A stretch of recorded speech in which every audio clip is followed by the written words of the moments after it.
Hello, everyone, and welcome back. Before we get to my intro song to today's episode, I do have a little bit of housekeeping to do. Okay, so don't mind me while I sweep up, chat to you for a moment, and then we will get to the main event, I promise. Okay, first up, you may have noticed I changed my name. Not my name, but the name of my podcast, and the name of all my Instagram, TikTok, all of the things. We're having a marketing shift. I've got some really good advice from some really smart people. And listen, I love the Virgin Sex Educator. I love the salaciousness. I love the instant turn of heads. I love the confusion that it brings. The shock value itself just really, it gets to me as a person in all the best ways. I love it because I love attention. I am a little self-conceited. It really plays to my strengths as a person. But, I did get some good advice. And if I'm trying to reach the audience I'm trying to reach, maybe trying to change everyone instantly from just my title alone is not the best approach. So, took that advice, finally took it to heart, and I changed. I am now the LDS sexologist. Hold the applause. Thank you very much to the women in the back. I know, I hear you girl shouting and woohooing for me. Thank you. Me alone in my room. So I am really excited for this shift, for this change. I graduated. I have a master's degree now. I am back on American soil. I am in my hometown, moved back in. Oh my gosh, it feels incredible. Boy, did I miss this country. I missed this state. Brigham Young really knew what he was saying when he said, "This is the place." Because I've never felt it more than I felt it now. I've lived in a lot of places around the world that have been incredible and beautiful, and I would do it again. Absolutely. But this time around, my master's in Australia, I have never missed Utah specifically more than in the last year and a half. So now that my, mission is complete, not my proselyting mission, I finished that 10 years ago, but the next phase, they always say you're forever a missionary. Yes, my calling has changed slightly to, the gospel that I was preaching before. It is still just an extension of the gospel. It just touches on, the sexuality and the spirituality and the connection that we have to it all. It's a beautiful thing, and I'm so happy to be doing it full time once again. Oh, it feels good. But with that being said, because I am doing it full time, you're going to see some changes coming up. A lot of videos going to be uploaded to my Patreon. I'm making a Substack. I just made a business card yesterday with all of my Google Forms for bachelorette chair dancing parties, ward activities, ward lessons, Relief Society activities. Of course, anything done within the church sphere is free. I do those stuff for free. I absolutely love it. I would do my entire job for free if I could, but unfortunately I do have student debt to pay off. So throw a few pennies my way and go pay for my different videos and education. I promise it will be worth it. A demo appointment, toy party, there's all sorts of things that I am offering, and those are all now available through my link tree, which is linked in the show notes of this episode, and all of my social media platforms, which is now the LDS Sexologist. Now I'm about to play my intro song for you, and it is still my old intro song, mostly because I haven't been able to contact Sunny yet, who is my incredible and amazing audio composer that does my podcast music for me. So coming soon is the new updated version of my intro song, but until then, we're going to stick with the OG, the Virgin Sex Educator, before I completely, let that die off. So without further ado, today's guest, Kira, is Coach K on Instagram, and I have followed her for quite a while. I've just been feeling on my own personal journey in just life, but especially in the sexology space, that I want to learn more about my hormones, about my period, my cycle, like how it affects my body, my health, my eating, That's the next phase of my journey. And that's why I really wanted to talk to Coach K, because that is her whole world. She talks about hormones. She'll give an introduction of herself. And you guys, I'm so excited for you to listen to this episode. You'll hear my excitement when talking with her about just everything that she was saying. I was like, this is exactly what I've been looking for. So, for anyone else who feels the same way that I do and is absolutely obsessed with her by the end of the episode, because you probably will be, if you do the free 30-minute health consultation with Kira and end up wanting to do a program, if you drop my name, drop Nikki or the LDS sexologist and this episode, like just say, I listened to this episode and that's how I heard about you, you will get 20% off of your program. You guys, this is a big deal. So after you listen to the episode, go and make sure that you check out all of her social media. She is Coach K Wellness on Instagram. Her website is wellnesscoachk.com, and all of these will be said at the end of the episode as well. So now that we have everything good to go, you're all up to date on the newest happenings in my life, and you are spiritually and mentally prepared for the podcast episode ahead of you, get ready, because here's my intro song. You're listening to The Virgin Sex Educator, a podcast devoted to tackling the taboo and finding the connection between spirituality and sexuality. To submit your anonymous questions, click the link in my Instagram bio.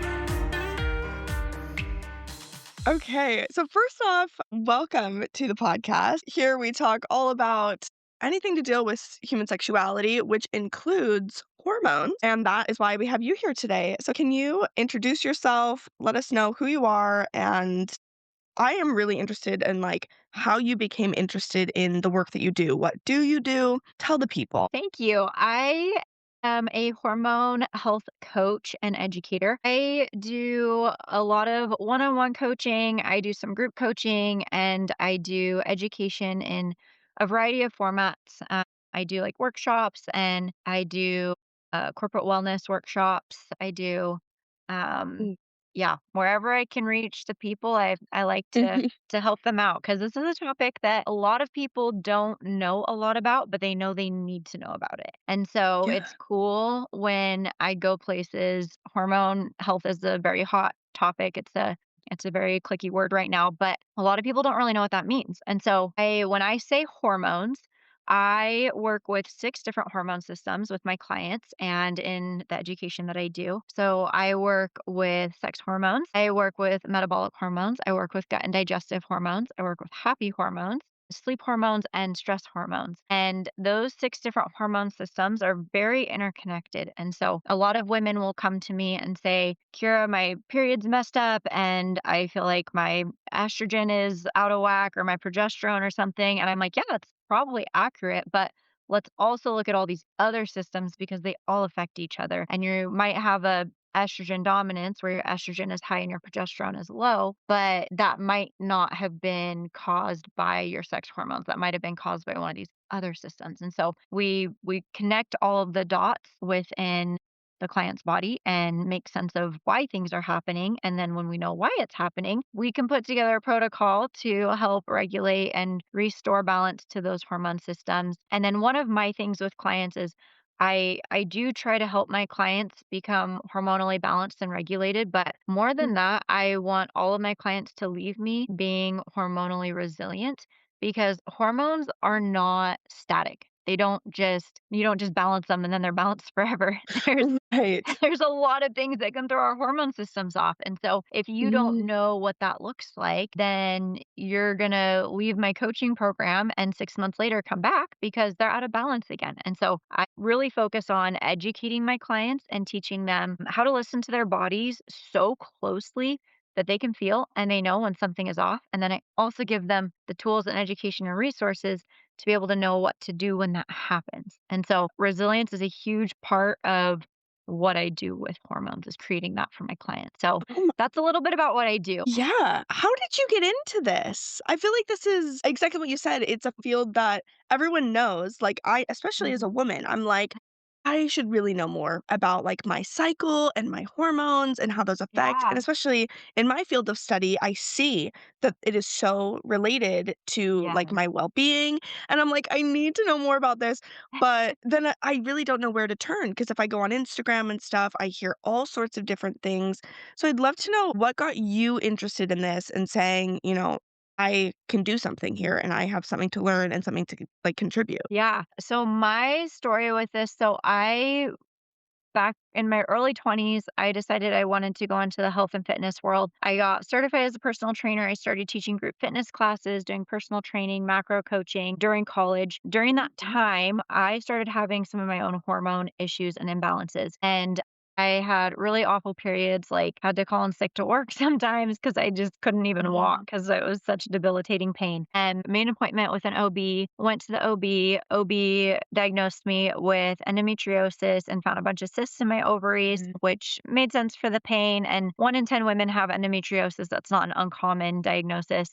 But what most OBs do for endometriosis is they put you on birth control, not because it fixes anything with the endometriosis, but because it flattens out your hormones through your cycle. And so it mitigates a lot of the pain that you're experiencing and it helps to eliminate some of Mhm. those symptoms. For me, though, when I got on birth control, I just traded symptoms. I traded my physical pain for more emotional and mental pain. And that trade Mhm. off wasn't really worth it. And I kind of got to this point with it where I was like, okay, do I just have to choose? Is my life just going to be either physically or mentally painful? And I just have to choose one. And I didn't really love that thought, but that's kind of, I didn't really know anything else. And the doctor said birth Yeah. control. And so that was the only thing I knew could help me at that time. And then after a year of birth control, I decided to get off. And when like right around the time I was getting off, I was sitting in a women's health class for college. It was one of my elective courses. And we did Mm. like a 1 week unit on women's hormones and like the cycle and reproductive health. And while we were doing that unit, I had a few aha moments and I was just like, huh, maybe some of the things happening in my body right now could Mm. actually be regulated through maybe some more holistic routes. And so I just Yeah. started studying. I bought a bunch of books. I started doing courses. I did a couple of hormone health certifications. I just for myself, I just wanted to Yeah. fix my own body. And as I started doing that, I was still working as a personal trainer, macro coach at the time. I had a ton of female clients that I was working with that weren't seeing any progress. And I would work with men and I would give them 2 or 3 workouts a week we'd do together, and then I'd give them some macros, they'd go home. Most of the dudes did not follow the macros, but they still built a ton of muscle and burnt a ton of fat. And then my Yeah. women, they were, like, following everything to a T and nothing in their body was changing. And as I started studying hormones, I was like, "Duh, I'm creating a protocol for my clients for an already regulated body, but these women don't have regulated bodies. And so, of course, the macro calculations aren't going to work for them. Of course, this typical like exercise regimen that would work for the average person isn't going to work for them because their body is not regulated. And that doesn't mean that their body's hopeless. That just means we have to attack it with that in mind. And so, as I started studying, I had a bunch of clients come to mind and I was just like, they need this, they need this. And so then I started getting into more of that route with my coaching. And I worked for a couple of different hormone health companies and then some other coaches that specialized in hormone health or were getting more into hormone health and just yeah, have been in the hormone world for about 6 years now and it's the best. It's the way that I can actually help women and Yeah. it's so cool to see the progress that women have when they start to learn what's happening in their bodies and when they start to not just like see their body for what it is, but love their body for what it is. And also Mhm. realize what superpowers they have being a woman because we have a lot of superpowers in our biology and we are capable of so much. And when we like dive into that and when we really learn what our bodies are able to do, it is so cool. It's so empowering and it pushes us to reach new limits. And so I love seeing that happen in women's lives. So many women come to me with like a simple goal, like I want to get rid of this symptom or I want to fix this thing or I want to hit this fitness goal and they leave just like I'm a freaking powerful force of nature. This is amazing. Look at what my body can do. So, That is incredible. And as I've learned about sexuality, I mean, that's my field is like human Mhm. sexuality and stuff. Yeah, The more that I learn about that, I'm like, are we kidding? Like, women's bodies are insane. They are amazing. And exactly what you said, like, they are wonders. They yeah, have so much capacity for so much. And that this is actually why I have like personally been thinking for the last like 2 years that I really want to start understanding my hormones and yeah, especially like around my cycle because I I I feel like there's this disconnect that not yeah, only I have, but I'm starting to see I'm like we as women have only ever been taught about our bodies through the lens of like men and which makes sense because mhm, when you look through medical history, you know, like for a long time it was medicine was by men for men and yeah, you know, you didn't have the first female doctor until like the 80s and I mean, just last what was it, 2 months ago, 3 months ago, clitoris was not mapped out, like, it was mapped out for the first time in human yeah, history, like, fully, the full nerve system, and it's like, this is all, like, new information, which is shocking because women have been around since literally the beginning of forever, time, yeah, and we're 50% of the but I think it's just the way that, you know, society has kind of been formed, and now I think women are really in a position, especially in, like, first world countries, where we're starting to look at ourselves and say, like, "Wait a second. This story that's been written, it's not for me. It doesn't fit me because I haven't been the character here. Like women's yeah, hormones have just been completely gone from the conversation for in medical history and women test subjects. I just recently read a book called Invisible Women, all mhm, about the data and I don't know if you've ever read that one. they have Oh my it was so good. It's also kind of really, infuriating, but it was really, really interesting to see, like, the data gaps in where women are not represented and, like, how that affects things. Something as simple as in this book, it was talking about clothing for jobs, like construction work or the military or something like that. mhm, All of the yeah, uniforms and things are measured for men and not for women, and yeah, so it makes it not only more uncomfortable, but the fit and things make them more vulnerable when it's, like, the mhm, military to, like, different you know, shrapnel and things, and then it's really bad for their breast tissue. Because we have a different center of gravity. It was just really interesting to see that, and I think women are really waking up to that fact and saying like, "You know what? I'm gonna take charge and start to understand the power that I have and the things that my body can do." And so I love that there's someone like you out there that can kind of help guide us on this yeah, journey. This is so amazing.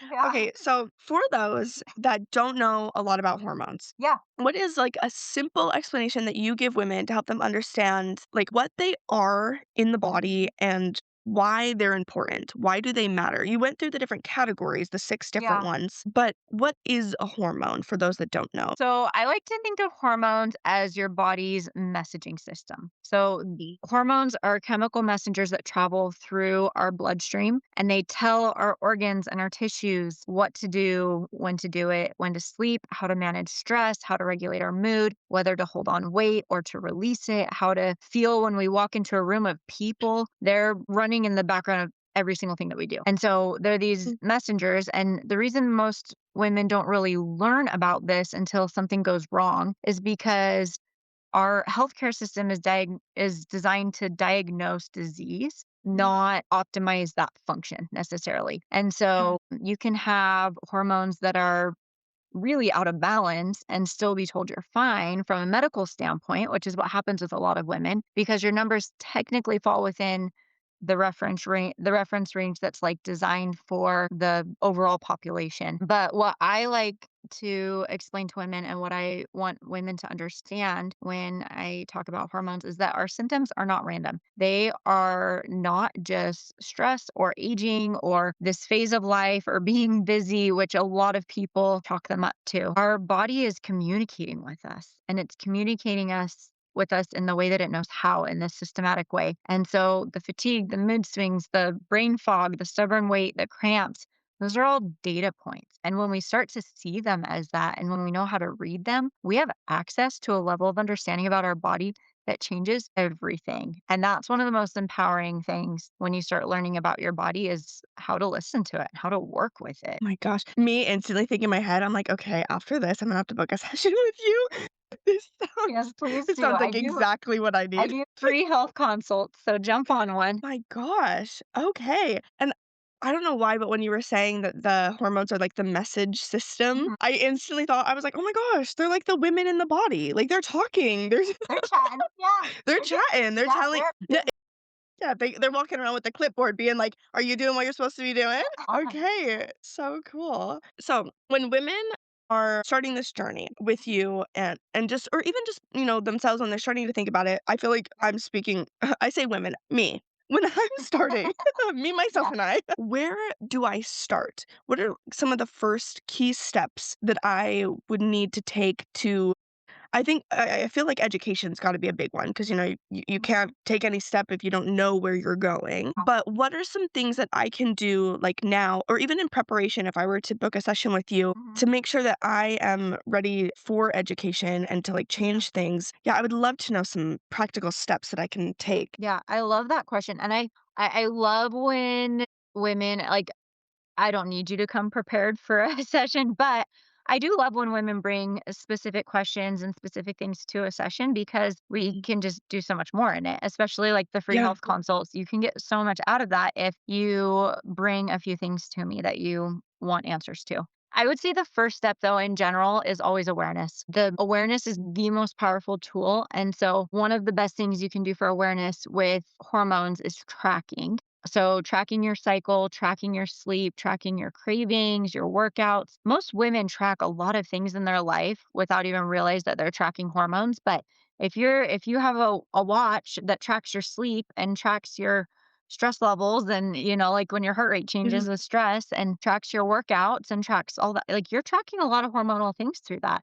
And then if you have an app on your phone that tracks your period, which most of us do, you've probably already Mhm. been tracking a lot of things that connect to your hormones. And you can bring me that data and I can kind of tell you what I'm seeing with it and what might be happening hormonally in your body based on how you sleep and what those patterns look like and what your cycles look like and what symptoms you've experienced in your cycle, what cravings you have, what kinds of workouts you do, things like that. So I would say tracking is number one.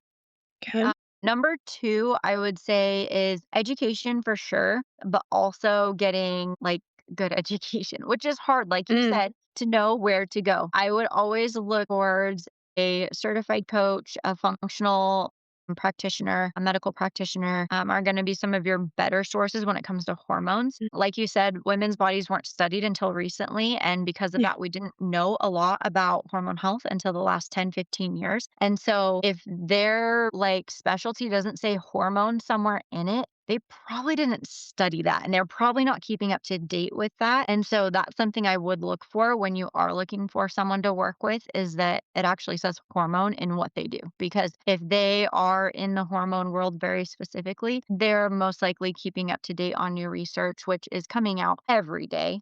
And if they're not, they're behind. So that's something I would look for. Another thing I would say is to get the right labs, not just a basic like thyroid panel, but like comprehensive thyroid, sex hormones, adrenal function, your fasting insulin, your nutrient markers. And if you can get them interpreted by someone who isn't necessarily just looking at if you fall in the standard range, but whether you're in optimal range for how you want to feel. Because when you get lab work back or when you go get labs done and you get your lab readings done, or your results back, Mm. the optimal ranges, those are based on the general population. Those aren't necessarily based on the ideal standards. And so someone who knows how to read labs can look at those. Like when I have clients bring me labs, I look at them and they might have 10 markers that say in range, but I can say, okay, so yes, this says in range, but if you want to be experiencing this or feeling this, we want to actually get it a little bit lower or a little bit higher.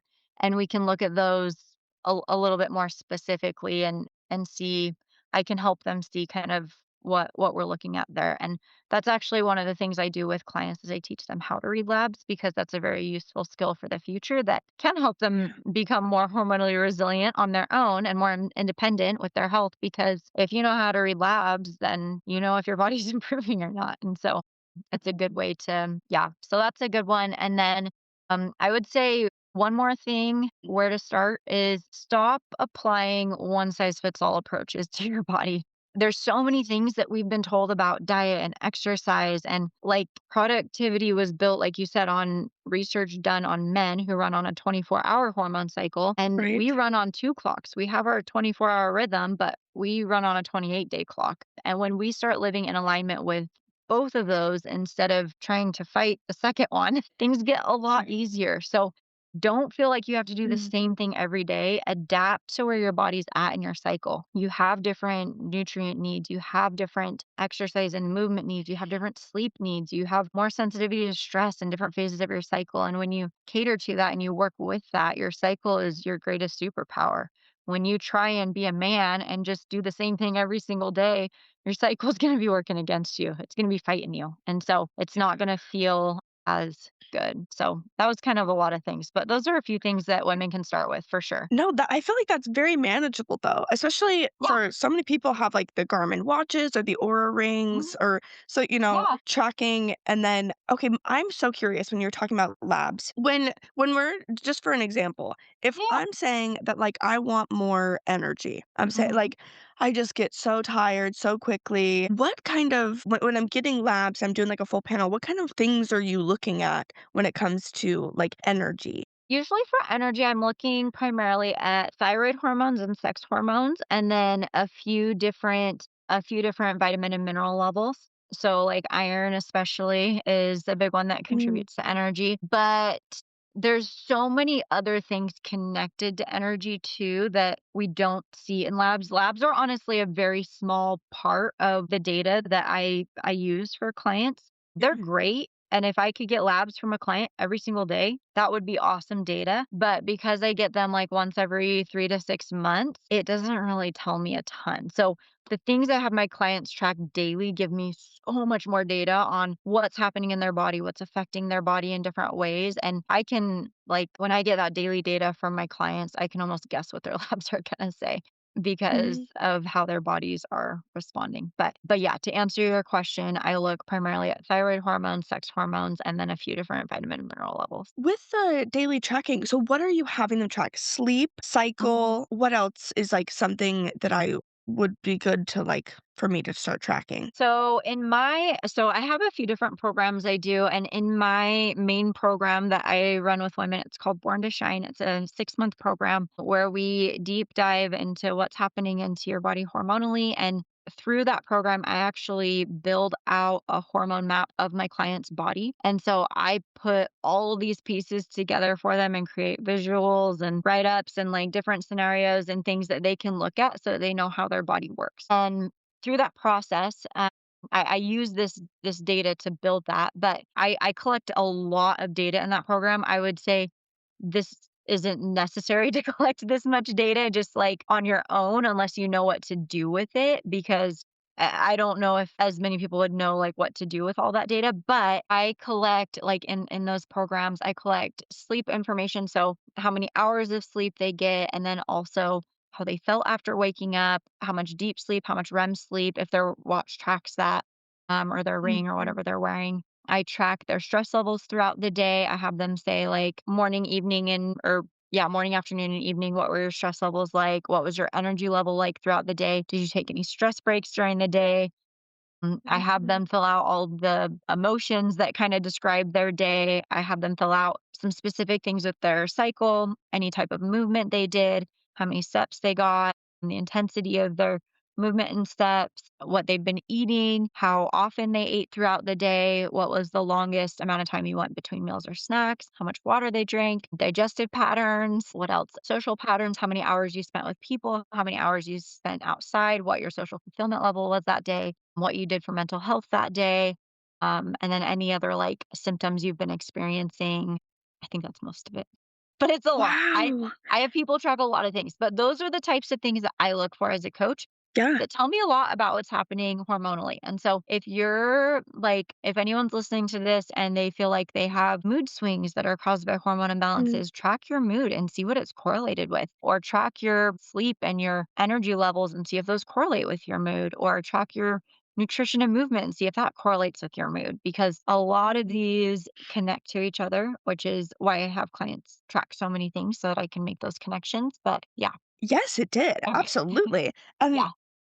This makes it so exciting because it's like, "Okay, well, I can track this," and then, yeah, I basically just, like, turn the information over to you, and you, like, explain to me what's going Yeah. on, and where do they track this on? Do they track it on, like, apps? Do you have them write it down just on note sections on their phone? How do most of your clients do that? So for 'Cause I'm my program that I have clients in where they're tracking that many things, I have an app that I've built that they track it through. So it comes brilliant. directly to me. Yeah. Okay, that makes sense. Because I was gonna Yeah. say, for my It's ADA like customized. client. Yeah. Yeah. Sadly, it's not available to the public. I do have an app I want to build that will hopefully be available within the next year, but that's Oh, along those cool. lines. It's a tracking app that like analyzes all that data for you, but I'm in very beginning stages with it. That's great, though, that it just comes straight to you. Mhm. Um, oh, that sounds wonderful. So if someone were to sign up for this program, do they get access to the app and then that's coming to you? What else is like, do you do sessions where you're, like, talking with people if they're in the program? I'm so interested because can you tell I'm like, "I think I need to sign up for this." Yeah, do it. Yeah, so this program, this is like I mean, I've been doing hormone coaching for about 6 years exclusively, and in that time, I've seen a lot of different types of programs because 'cause I've worked for multiple companies, and I've kind of seen, like, different things that different people do, things that I felt like worked and didn't in companies I worked for, and so when I went off on my own, I kinda took a lot of that into account when I put my programs together, and just what I'd seen with clients in the past and what really helped them. And the two things that I felt like were the most important were one-on-one support and Mm. education. And so this program every other week, my clients, it's a 24-week program. So every other week, so 12 times throughout the program, they do a one-on-one coaching call with me, just me and them.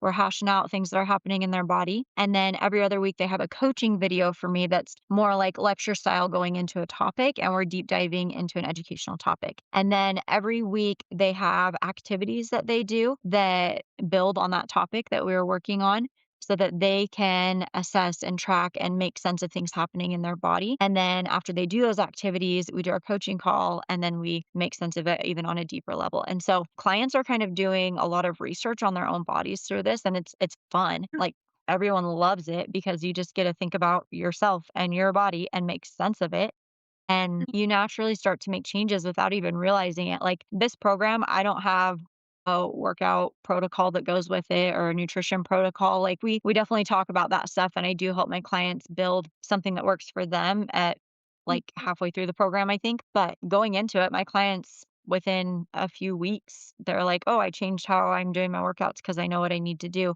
Just based on the activities, they kind of figured it out themselves. And so it's really cool to see what my clients are capable of with because when someone tells you to do something, and I'm sure you know this, I mean, you're in school and we've all been to school, when someone tells us to do something or when someone tries to teach us through just explaining it and telling us, we don't internalize it the same way as if we discover it ourselves, which is why hands-on learning is Mm. so effective and why doing like research projects and doing things where we have to think and use our brains is where we actually internalize things. And so I built this client to help my client this it's late. I built this program to help my clients have that experience where they're able to truly internalize what they're learning and they're doing a lot of the research on their own body. And one thing that I will always say to every single client I work with and just in general is I may know a lot about hormones, but I have never lived in your body. I am not the expert of your body. You are the expert of your body. And our expertise together, we can figure out so much. And so I want my clients to bring their expertise about their body and really expound on that and make sense of it because that is what they know. They've lived in their body their whole life. They know what it's experiencing. They know what it's going through. They know what it's capable of. And so when we are able to really channel that and make sense of it, it just sinks in a different way where my clients they just make changes without even realizing it because they just understand what they need to do and so they do it. It's an kind of an identity thing like Yeah. so. My gosh, I see that so much with the clients that I work with as well, where I'm like, I can only do so much. Like, I can educate and I can help, but Mhm. you have to go home and you need to apply this and you need to like try things out and bring that feedback back to me. Like, bring the data back. I can help us say, like, okay, according to this data that I'm hearing you say, and that this is showing this, "'Kay, now go try this." And it really is so great because then people are so invested because, Yeah. it's what they want, it's their own body, and then you literally see their lives change. I'm sure you have witnessed, Oh, like, yeah. so many lives just, like, completely transform because they're actually taking, like, that power back of, "You know what? This is my body, and I'm gonna Yeah. understand how it works," and rather than being, like, a passive, person, they're in the driver's seat. I think that that's just so powerful. Yeah. I'm I'm really wondering because you were talking about how they make those natural changes and, with, like, working out or with eating or different Yeah. things, and I have heard quite a bit that in your different phases of your cycle, I do know you have different energy levels because you have, Yeah. the progesterone and the estrogen and, like, those are at different Mhm. levels. So is that kind of, like, the natural things that start happening where you start realizing, like, during, like, the luteal phase, these are gonna be better foods and better exercises? Is that kind of Yeah. like, So changes something that happen? yeah, so something really funny that happens. So there's I can go into that a little bit, but something really funny that happens because we do have a lot of science on like what each phase responds the best to, as far as Mm, nutrition and movement goes. But what's really funny is most of my clients come to me not really knowing a lot about that. Maybe they know a little bit about cycle syncing, but they don't really know a lot of what they need to do. But as they learn to listen to their body, because that's what I really focus on, is not just like, this is what you do in each phase, but just how's your body feeling today? And how can you give it what it needs? And so as my clients start to do that, they start cycle syncing without even realizing it. And then when we get to our cycle unit, which is like, I think 8 weeks into the program, they're like, I'm already doing this. And it's pretty funny because it is yeah. something that if you are truly listening to your body, you will naturally kind of start working towards those tendencies, but it's also the other way around too. A lot of people don't know how to listen to their bodies because they're trying to live in this like same thing every day kind of lifestyle. And when you don't know how to listen to your body, doing cycle syncing and starting to implement these things can kind of bring those feelings back so that you can learn how to listen to your body. So it can kind of go either way. But if you want Okay, me to, I'm happy to break down the phases a little bit. no, we can, but actually, can I Okay, yeah, go interject and ahead. ask a No, question? please ask a question. When you're You saying don't have to. listen to your body, because I think I have it on another episode where I talk about the cycles and, like, the Okay. cycle and the phases and Okay. things. Yeah. But I'm curious when you're saying listen to your body, and maybe use an example like from like how we would see that in one of the phases in the cycle. But how Okay. do I listen to my body? And Yeah. also, how do I differentiate between like laziness of like, Yeah. I just want to Yeah. stay in bed because I'm lazy and I don't want I'm to get tired. up versus like I'm exhausted, my body needs rest. How do you listen yeah, and actually hear what your body's trying to say? I would love to know that. And we can put it in the context of the phases. Yeah. We can answer both at the Um, same time. So, yeah, that is a great question. And learning to listen to your body, it is a skill set you have to develop because we live in a world where we are so overstimulated and so distracted and so out of tune with what's happening to us internally that we have to be very intentional with it. It's not something that is supernatural for most people. It used to be, but it's not very much anymore. And so when I say listen to your body, we are listening to symptoms. We're not getting mad when our body doesn't respond how we expect it to. We're thinking about what might be Mhm. happening. A small example of this: last night I woke up at 1 a.m., 2 a.m. I'm an incredible sleeper. I never wake up in the middle of the night. I woke up in the night wide awake. Brain was on and wired. And I was just like, what the heck? And my initial response was, Kira, go to sleep. Like, why are you awake right now? And then my next response was, okay, what does your body need? And even in the middle of the night, because I'm nerdy and think like this, I can do this pretty quickly. But I was thinking and I was like, I didn't eat anything for like 3 or 4 hours before I go to bed. I bet my blood sugar is low. And so I went downstairs and I ate 2 string cheeses and then I went and got back in my bed and I fell right back to sleep. And so and that's not like saying that that's always gonna fix things. Like you can't fix things that easy every single time your body is off just because you know how to listen to it. But in that moment, I know exactly what was happening. And so yeah, I was able to just kind of make a small adjustment and make it work. And then in your phases, I won't go deep into the phases, but in each phase, you do have different strengths and your body is primed for different things. And so in your menstrual phase, when you're on your period, And that's when all of our hormones are at their absolute lowest and our body is doing so much work internally. And so we do not need to be doing as much during this phase. It's a lot harder on our body. Like doing a high intensity workout in this phase is so much harder on our body than doing a high intensity workout in the follicular phase or ovulatory phase. And so there's definitely no need to go super hard during those 3, 4 days of the month, you know? And then our follicular phase, this is when all of our hormones start to rise and we start to feel this renewed energy and we start to feel really good here. We have more energy, we have better mood, more consistent mood. Our pain tolerance is higher. Our capacity is just increasing for everything mentally, emotionally, physically. And so we can do a lot more in this phase. And then ovulation is where all of that peaks, and that's where we're primed to do the most. And then in our luteal phase, all of those hormones start to drop, and then progesterone rises. And during that phase, we are much more primed for slowing down a little bit as well. In the luteal phase, we do kind of have a couple of different hormonal phases happening within that one phase. So at the beginning of our luteal phase, we still can do a decent amount. Most people still do feel pretty good at the beginning of their luteal phase. It's more towards the end when those progesterone levels crash. That's where we don't Yeah. feel as great when those start to dip down. And so we have a lot of capacity in each phase. Our capacities are just for different things. And when we really play to those strengths and when we utilize those in our phases and kind of plan our lives that way, we feel so much better in all of the phases. When we take a good rest during our menstrual phase, we're going to feel a lot better during our ovulation phase. We're going to have a high energy ovulation phase. But if we're trying to push hard through our menstrual phase, we might not have the highest energy in our ovulation phase because we're still kind of recovering from. And Cover. so I have a lot of women come to me when they learn about cycle syncing and they're like, "Yeah, but I don't have that energy spike that everyone talks about." I'm like, "Well, are you resting when you're menstruating?" "No." "Okay. That's probably why, because you gotta honor all the phases if you wanna feel all the phases that way." And so that's yeah, it's a cool thing to realize, but to answer your initial question with that, in each phase of the cycle, the best way to listen to your body is to have a little bit of this education, but then also to self assess like, okay, like, yes, I'm in this phase, but how am I feeling? What's my capacity today?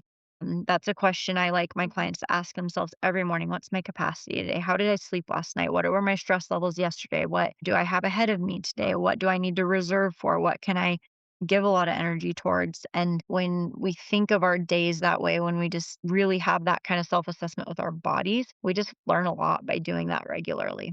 And so that's cool. And then one other note for the phases, a lot of women, they'll go look at like a cycle syncing guide or something that talks about like, here's how you seed cycle, or here's how you eat different nutrients in each phase of your cycle, which those things are great Mhm. for sure. Yeah. Here's how you exercise in each phase of your cycle. I used to be a competitive athlete, and I have a lot of athletes that will ask me, like, okay, so in order to take care of my cycle, I'm not supposed to train hard for like 2 weeks of the month. How can I keep up with my like athletic standards? Like, how can I keep my body in performance mode if I have to rest 2 weeks of the month? And you don't necessarily have to rest 2 weeks of the month.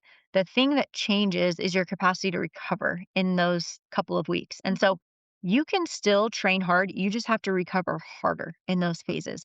And so if you in your follicular and your ovulatory phase, if you're working out hard and you're getting 7 hours of sleep or 8 hours of sleep and you're eating X amount of nutrients, let's say you're eating a 2000 calorie diet around that and you're feeling good during that, in your luteal and menstrual phase, if you want to keep working that hard, you're gonna have to add like 2 to 400 calories probably at least, maybe more, and then you're also gonna probably have to sleep another 30 to 60 minutes each night, and then you're gonna have to make sure you do a little extra stretching and mobility to keep your body from getting injured. And so it's not that you can't train hard, you just have to know how to recover your body in that time, and it takes a little bit more intentionality in those phases to be able to keep your menstrual health and be a high performance athlete. This, I feel like, is life-changing information that you're giving out right now. Yeah. My gosh, that makes complete sense. And also, like, the sleep and things because I know, I that's, like that's the one thing I do is when I am menstruating, I know that I need at least, like, an hour, sometimes an hour and a half more sleep than Yeah, when I'm ovulating, and yeah, so, like, I do plan that out, like, when good. I do go to bed earlier Mhm. because I just know, like, my body does not function because exactly what you said, like, Yeah, there's a lot going on in my body in order to menstruate, and it just does not have what it needs, and so if I go to bed at the time that I yeah, always go to bed in the first beginning half of my cycle, well, actually, technically, it starts with menstruation, but, like, in the, like, ovulatory phase, yeah. if I'm going to bed at, like, 10 p.m. And I'm waking up at 8 a.m., I do not feel the same if I do that when I'm menstruating, so I always try and go to bed Really? earlier when I'm menstruating because I have to wake up at the same time, like, I can't change that part because gotta get to work and things, Yeah. but I can change when I go to bed, You go to bed earlier. and Yeah, yeah, and that's something that I've been trying for the past, like, 9 months to because I read a book all about, yeah. like, sleep and things. These books, man, they really teach you a lot, and Yeah, it had a section on women and how we need more sleep during the menstrual cycle yeah, and things, so I was like, "Oh, okay, you know what? That can help," and it has made a huge difference. So I can yeah. only imagine if I, like, applied this to every phase and to all of my different things that I'm doing, like working out or that makes complete sense. I feel like you just, like, opened my eyes to what's been there the whole time, but it makes me want to see the picture clearly, like, I'm like, "No, I actually wanna pay Mhm. attention now to, like, what I'm Yeah, looking at." yeah, yeah, Alright, my next question for you, because we're getting to the end here, is PMOS, which is new. You were saying yes. earlier, like, it's very exciting. The Yeah. world of women's health is always just constantly every day updating, and PCOS, for Mhm, anyone that doesn't know, PCOS is now PMOS, which is a mhm. huge, huge deal. We won't get into it now because I'm having someone come on that's actually, like, an expert in PMOS. So they'll explain the whole, like, why we changed and all of that. But when it comes to what you do, Yeah. I'm curious what considerations have to be taken into account with PMOS or even endometriosis, as Mhm. you said, 1 in 10 women struggle with that. There's Yeah, such little research. I mean, we're doing better now because we're voicing what a big deal this is and how many women struggle, but still the research is just very small and limited when it comes to yeah. this. But we know that it is very heavily, especially PMOS, very Mhm. heavily influenced by, like, hormones and, like, having more testosterone and things. So I'm interested how you work with someone that has PMOS. Yeah, My so I it's like a yeah. word mouth because 'cause I I'm so know used to saying it's taking PCO. me to adjust to it too. So PMOS, the underlining driver in most cases, like you said, it can be insulin resistance, it can be elevated androgens like high testosterone, or it can be some of both. It can also be connected to chronic stress. A lot of women get PMOS coming off of birth control from the high androgens. A lot of women that have been insulin resistant for a long period of time will develop PCOS or even a short period of time. So there's a lot of things that can contribute to it. And one of the first things I do with women with PMOS is try to identify what the causation was. Because if their causation was insulin resistance and we try and lower their androgen levels, that's not going to do a ton for them. And so if it was chronic stress, we want to really focus on nervous system regulation and balancing out the cortisol and circadian rhythm. And so that's one of the first things that I do is identify what is it that caused this. And then with PMOS, the cycle syncing principles still apply, but the phases can be longer, irregular, harder to identify. Same with endo sometimes, but specifically for women who don't have predictable cycles. So there's a lot of things connected to that, but like with exercise timing, how we structure our meals, stress management, those are a lot of the things that I work with clients on, and those can be viewed through the lens of how it affects our insulin levels and PMOS. So there's some very specific things that we can, yeah, cater with that, I guess. Do you work Did that answer your So question? sorry. Yeah. It did, Okay. yeah. Do you work a lot with perimenopause and menopausal women? Because that is a huge fluctuation when you are really, like, lowering your estrogen, or Mhm. especially I did a lot of research last year. I had this huge paper that I had to do, it took months, and it was all about because I really didn't know this, that Mhm. when a woman has a hysterectomy, she's, like, 35 years old or something, has a hysterectomy, she is immediately Premenopause. menopausal. Yeah. And I was like, I feel like It this is depends on if she has information a full or a partial hysterectomy, though. that is true.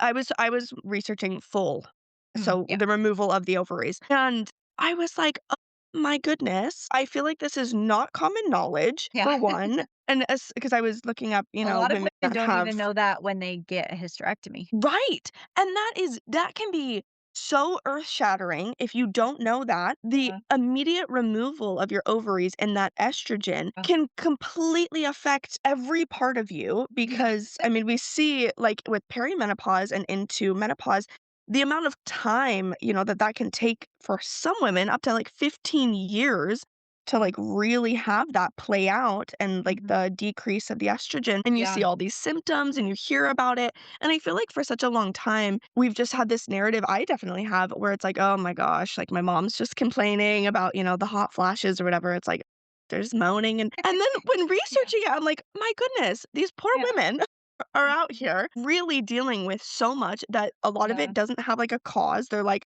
"We just this is a symptom, and we don't know how to fix it." Like, a lot of it in the medical terms, the non-holistic way where they're just like, "Yeah, you can maybe take this, like, medicine or, hormone replacement therapy can be really, really beneficial," but you have this whole group of women that Yeah. didn't have that because of a study that was completely wrong in the way that it showed its data. But anyways, I've just seen how much the estrogen affects, like, the brain fog and also, like, the way that you think, the Mhm. heat in your body, and for women not to understand that if you are going through menopause, or even if you get a hysterectomy and you remove your ovaries, that you're immediately menopausal, the changes that that's gonna have. I wonder, do you work a lot with women who are going through perimenopause or just menopause in general? Yes, my specialty and what I designed like my main program for is women who are still cycling. One of the reasons for that, I've actually worked mostly with perimenopause and postmenopausal women in my hormone coaching career. And as I've seen them, like it's definitely a population that I still work with and I love and I want to help as much as I can. But as I've seen them go through this, I've also learned and seen so many studies on how the better that we take care of our bodies while they're still cycling, the better of an experience we're going to have in perimenopause and menopause. And so I really do focus on this, not solely because of that, but that is one of the reasons I backed up a little bit with the age group I was focusing on in my coaching and in my studies because it's cool. Like there's so many women who get to perimenopause and they're like, I've been healthy my whole life. Like, why am I having so many symptoms? And maybe they ate good and exercised a lot, but that doesn't mean that they were taking care of their cycle. And cycle health and how we take care of our body in those different phases, that's what's going to really affect how our perimenopause, menopause experience is. And so that's one But of the reasons. But yes, I do work with yeah. women in all phases of. That is so much how we do things, where we're just like, we wait until it's an emergency, as you said in the beginning, right? When, like, we're in distress, and I feel Mhm. like women in perimenopause and menopause, they're in that distress, their whole world is, like, turning upside down. So it makes at least complete sense to me that it's really we need to be more preventative. We need to be starting at the root, like, so we can decrease the symptoms on the back end where we Yeah. usually are so panicked and have, like, terrible symptoms, that we Mhm. can really put things into place ahead of time. I am so excited. Coming up, I am interviewing someone, that does that for pregnancy, Cool. like, really having it be, like, the 9 months before pregnancy, not only Yeah. for the woman, but also, of course, for the spouse, because we're learning more and more how important it is for sperm health and Mhm. how that directly impacts pregnancy, which, duh, like, yeah, like, but yet we've, like, never focused on that. We've never looked at that really. Like, what's going on with the sperm is really affecting, like, Yeah. it can affect morning sickness, the placenta health, risk for preeclampsia. Yeah. There's so much, and Yeah. so So really much of taking. that sperm. Yeah. Right. So taking the time, like, 9 months prior, I love the one of the people I follow, she's like, "If I'm gonna be pregnant for 9 months, you best be prepping for 9 months." Like, Yeah. like, that Yeah. we We're are in this partners together. in this. Yeah, Love that. making sure, like, the sperm is as healthy as possible and that she's, like, ready for pregnancy to, like, help have less, like, nausea and less symptoms in Yeah. pregnancy, rather than you just get pregnant and then all of a sudden, for some people it's great and for some people it's Yeah. miserable. Making, more changes on the front end and, like, lifestyle changes, I think is Yeah. so wonderful, and the education around that is becoming available and more mainstream, I think, is Yeah. can only benefit everyone, but especially women, because we really just haven't been a Totally. part of the conversation. Yeah. No, for sure. Okay, to end us out, I would love to know if listeners remember only one thing from this conversation, what would you want it to be? I want listeners to remember that your body is not working against you, it's working for you. It's communicating with you constantly. Those like symptoms that we experience, cravings that we experience, every energy crash, mood shift, it's your body trying to tell you something. And so often we get frustrated with our body and we say, stop feeling this way. But we should be Mm, listening to that and accepting it. If a little kid came to us crying that something was hurting, we wouldn't say, stop doing that, you know? We'd be like, what's wrong? yeah. Let me help you. Let me fix this. And our body is constantly doing that to us. It has these weird ways of communicating, but it's communicating with us. And those are messages. And most women just have been taught that those experiences are just the cost of being a woman, but or that it's just like something to manage or to push through or to uh, medicate away. And I want every woman to know that you were designed to thrive in your body. You are not designed to suffer through your biology. Your hormones, when you understand them and when they're supported, are one of the most powerful assets you have. And those are what make you a woman. The work is not about, it's not about becoming a different person. Like when we're trying to regulate our bodies and balance our hormones, we're not trying to become someone different. We're trying to understand who we are on a biological Mm. level and then give us what we need, give our bodies what they need. And when you do that, you don't just feel better, you thrive in your body. It can also link very much to, like, spirituality. I bet that this is just, like, a Oh, yeah. spiritual journey alongside I, biological journey. so my main program I have a spiritual like study that goes with it. That's optional, but that Yeah. goes with it. It's just it is cool because it's very connected and our mind and body work together in everything. And when we bring the spiritual component into that, it is so powerful. So where can people find you? And what like different programs? Because you said you have your main program, so I'd love to Mhm. know what different programs you have, how people contact you. Yeah, please Yeah. let us all know. So you can find me on Instagram. Coach K Wellness is my Instagram handle. I also have a website called Wellness Coach K. My website has all of my programs on there, so you can go on there and look at my main program. And then I also have my corporate wellness programs on there and workshops that I do, things like that. I do free health consultations, so I'm always happy to do those. The link for those is in my bio on Instagram. It's all over my website. You can message me to get it and set up a time, but a free health consult is the best way to talk to me, to work with me, and just if you have a simple question or if you kind of want to get an idea of what it is that you're looking for or what you need, like I'm not going to be salesy and bring someone into my program that doesn't need it. I will direct you to what you need. So I am here to help women and I have a platform I'm able to do that. And so I love that. Thank you so much. I feel very enlightened from today's conversation and Good. honestly, like inspired. It just, Good. you being passionate about it. I love meeting other women that are passionate about health or just about our bodies and being able to see that passion in you. And like, I feel like I just take that on. I'm like, no, I want to learn everything there is to Yes. learn. So I'm very excited for when I get home. This is like next up on my list. I have Good. big goals in my life and I'm like, okay, I have my career goals, I have my like personal goals and a huge one that I've been like putting off because I'm like, okay, I need to finish grad school. I'm like working a ton. Like I want to give it the time and effort that it deserves. But a big Totally. one, it has been cycle syncing is what I have like written on my goal Yeah. list is I'm like, I want to understand how my body works and how to use my body and work with it rather than against it because I feel like I've been working against it for so long that this whole entire conversation has just been exactly what I needed. Good, I'm so glad.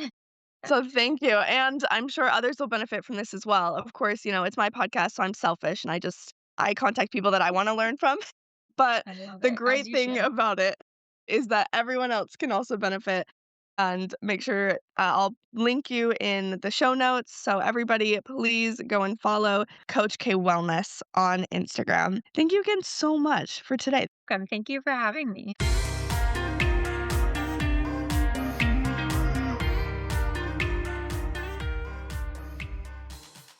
Guys, wasn't that so great? I literally loved that episode.